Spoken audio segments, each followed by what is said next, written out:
বর্তমান সময়ে ঢাকা স্টক এক্সচেঞ্জে যে কয়টি সেক্টর ধারাবাহিকভাবে ভালো পারফর্ম করছে তার মধ্যে অন্যতম হলো ফার্মাসিউটিক্যালস। এই সেক্টরটিতে ধারাবাহিকভাবে ভালো মানি ফ্লো লক্ষ্য করা যায় এবং টার্নওভারের দিক থেকে বিবেচনা করলে বর্তমান সময়ের মার্কেট লিডার। কিন্তু প্রাইস অ্যাকশনের দিক থেকে বিবেচনা করলে হাতে গোনা একটি স্টক ছাড়া বাদবাকি বেশিরভাগ স্টকই এখনও তলানিতেই পড়ে আছে। আজ আমরা ফার্মাসিউটিক্যাল সেক্টরের 5টি গুরুত্বপূর্ণ স্টক নিয়ে আলোচনা করব। যে 5টি স্টক আজকের আলোচনায় কভার করব সেগুলো হলো আইবিপি, সেন্ট্রাল ফার্মা, অ্যাক্টিভফাইন, ফার্মাইড এবং ওরিয়ন ফার্মা। আলোচনাটি শুরুতেই সবাইকে রিকোয়েস্ট করব ডিসক্লেমার অংশটি আপনারা ভালো করে পড়ে নেবেন। পুঁজিবাজার ঝুঁকিপূর্ণ। আপনার কোনো পার্সোনাল বাই এবং সেলের কারণে আপনি যদি ক্ষতিগ্রস্ত হয়ে থাকেন সেটাই স্টক অবজার্ভার বহন করবে না। শুরুতেই ডে চার্টে তুলে ধরছি সেন্ট্রাল ফার্মাসিউটিক্যালস লিমিটেডের বর্তমান অবস্থান। সেন্ট্রাল ফার্মা বর্তমান সময়ের হাই মোমেন্টাম স্টকগুলোর মধ্যে অন্যতম এবং বর্তমানে একটি গুরুত্বপূর্ণ রেসিস্ট্যান্স পয়েন্টে অবস্থান করছে। সেন্ট্রাল ফার্মার জন্য বর্তমানে 31.9 হলো একটি কি রেসিস্ট্যান্স।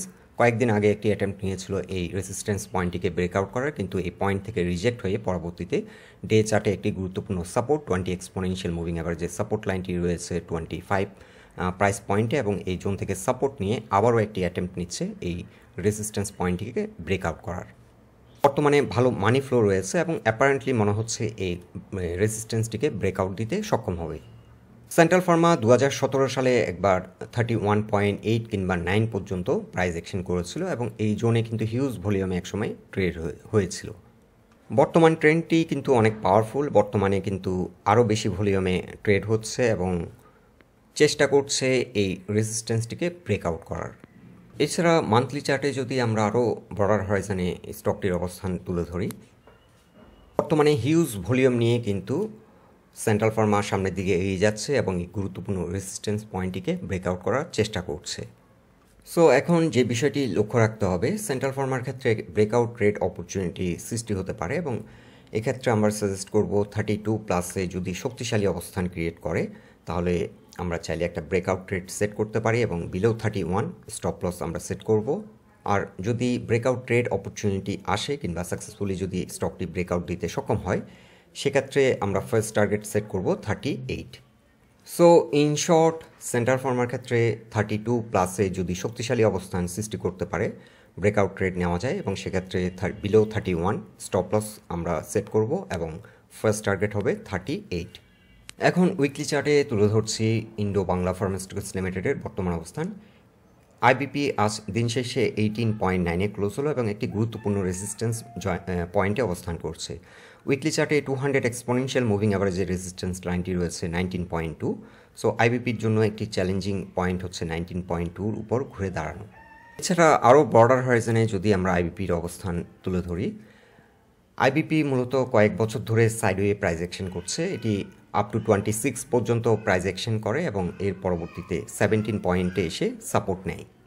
পরপর 26 থেকে 4বার রিজেক্ট হয়েছে এবং বারংবার এসে সাপোর্ট নিচ্ছে 17 পয়েন্টে এসে। সো 17 হচ্ছে আইবিপির জন্য একটি কি সাপোর্ট এবং বর্তমানে এন্ট্রি নেওয়ার জন্য সুইটেবল জোনে অবস্থান করছে। চাইলে এই স্টকটিতে এন্ট্রি নেওয়া যায়, তবে স্টকটি ফার্স্টার প্রাইস অ্যাকশন করবে 19.2-র উপরে ঘুরে দাঁড়ালে। উইকলি চার্টে এখানে 200 এক্সপোনেনশিয়াল মুভিং অ্যাভারেজের রেজিস্ট্যান্স লাইন 19.2-তে। এছাড়া আইবিপির একটি গুরুত্বপূর্ণ সাপোর্ট হচ্ছে 17.7 থেকে 17.6। এখানে উইকলি চার্টে 20 এবং 50 এক্সপোনেনশিয়াল মুভিং অ্যাভারেজের সাপোর্ট লাইন। সো আইবিপির জন্য আমরা ফার্স্ট টার্গেট সেট করছি 26। বর্তমানে এন্ট্রি নেওয়ার জন্য সুইটেবল অবস্থানে রয়েছে এবং 19.2+ এই স্টকটি ভালো প্রাইস অ্যাকশন শুরু করতে পারে। এখন ডে চার্টে তুলে ধরছি অ্যাক্টিভফাইন কেমিক্যালস লিমিটেডের অবস্থান।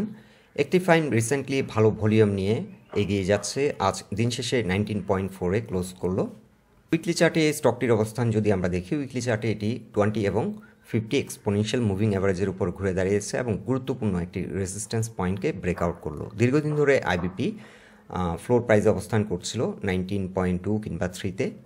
ফ্লোর প্রাইস উঠিয়ে নেওয়ার পর স্টকটি অনেকটা নিচে নেমে যায় এবং ভালো মানি ফ্লো নিয়ে স্টকটি রিকভারি দিয়েছে এবং আজকে একটি গুরুত্বপূর্ণ সাপোর্ট পয়েন্টে কামব্যাক করেছে। সো আইবিপির জন্য এখন একটি গুরুত্বপূর্ণ সাপোর্ট পয়েন্ট হবে 19.2 থেকে 19.3। এটি কি সাপোর্ট আর ইমিডিয়েট একটি রেজিস্ট্যান্স ফেস করবে 20.6-এ। এখানে রয়েছে উইকলি চার্টে 200 এক্সপোনেনশিয়াল মুভিং অ্যাভারেজের রেজিস্ট্যান্স লাইন 20.6-এ। সো আইবিপির জন্য আমরা ফার্স্ট টার্গেট সেট করছি 23.6 এবং স্টপ লস হবে বিলো 19।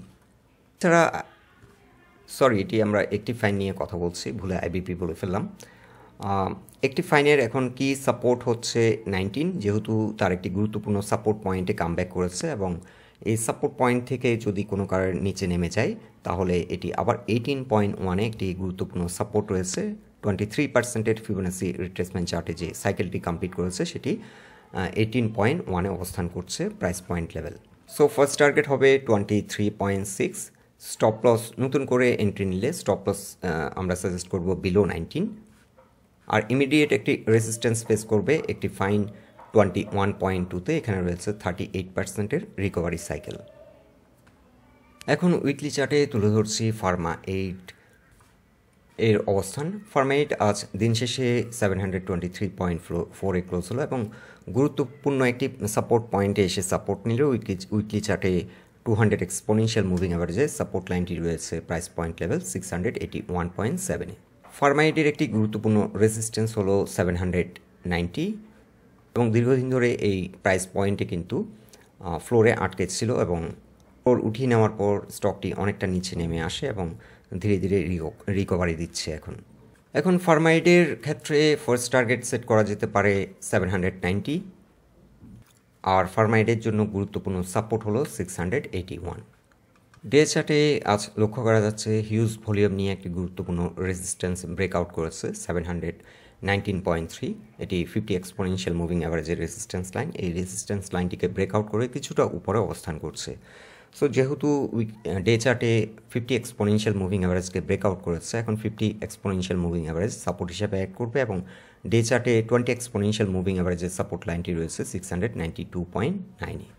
ফার্মা-8-এর জন্য আরেকটি গুরুত্বপূর্ণ রেজিস্ট্যান্স হবে 762। রিসেন্টলি এই জোন থেকে রিজেক্ট হয় এবং এখানে রয়েছে প্রাইস পয়েন্ট লেভেলে একটি রেজিস্ট্যান্স 762 লেভেলে।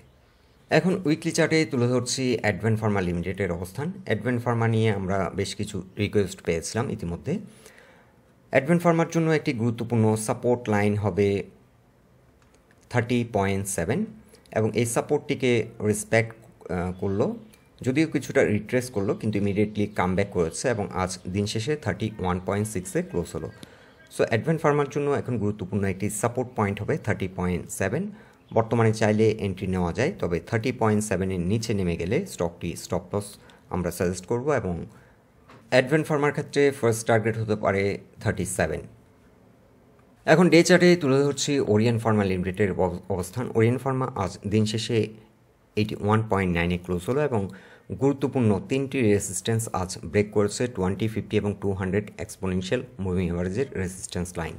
এছাড়া উইকলি চার্টে যদি আমরা দেখি, উইকলি চার্টেও এটি 20 এক্সপোনেনশিয়াল মুভিং অ্যাভারেজের উপরে অবস্থান করছে এবং চেষ্টা করছে 50 এক্সপোনেনশিয়াল মুভিং অ্যাভারেজের রেজিস্ট্যান্স লাইনটিকে ব্রেকআউট করার। 50 এক্সপোনেনশিয়াল মুভিং অ্যাভারেজের রেজিস্ট্যান্স লাইনটি রয়েছে প্রাইস পয়েন্ট লেভেল 82-তে। সো 82-র উপর স্টকটি ঘুরে দাঁড়ালে স্টকটি গতিশীল হবে, এখান থেকে নতুন করে আবার ভালো প্রাইস অ্যাকশন শুরু করতে পারে। ওরিয়ন ফার্মার জন্য এখন গুরুত্বপূর্ণ একটি সাপোর্ট লাইন হলো 80.5। Recently Orion Pharma 91+ price action করে এবং এখান থেকে কিন্তু ভালো রকমের একটা কারেকশন হয়, এখন নতুন করে আবার ঘুরে দাঁড়িয়েছে এবং আমরা আশা করছি স্টকটি সামনের দিনগুলোতে ভালো প্রাইস অ্যাকশন করবে। ওরিয়ন ফার্মার ক্ষেত্রে আমরা ফার্স্ট টার্গেট সেট করেছি 105। যাত্রাপথে যে রেজিস্ট্যান্সটি সেটি রয়েছে 92 লেভেলে। এখানে একটা সেল প্রেশার রয়েছে এবং এটি একটি প্রাইস পয়েন্ট লেভেল রেজিস্ট্যান্স। এই রেজিস্ট্যান্সটিকে ব্রেকআউট করলে স্টকটি আমরা যে টার্গেটটি সেট করেছি 105 থেকে 107 পর্যন্ত প্রাইস অ্যাকশন হবে। তো ওরিয়ন ফার্মার ক্ষেত্রে ফার্স্ট টার্গেট হচ্ছে 105। বর্তমানে একটি গুরুত্বপূর্ণ রেজিস্ট্যান্স পয়েন্টে অবস্থান করছে উইকলি চার্টে 50 এক্সপোনেনশিয়াল মুভিং অ্যাভারেজের রেজিস্ট্যান্স লাইন, সেটি রয়েছে প্রাইস পয়েন্ট লেভেল 82 এবং স্টকটি বর্তমানে এন্ট্রি নেওয়ার জন্য সুইটেবল অবস্থানে রয়েছে। বন্ধুরা, এটাই ছিল এই স্টকগুলো নিয়ে আমাদের অবজারভেশন। আলোচনাটি যদি আপনাদের ভালো লেগে থাকে অবশ্যই পোস্টটিকে লাইক দিন আর আমাদের সাথে থাকার জন্য আপনাদের অসংখ্য ধন্যবাদ।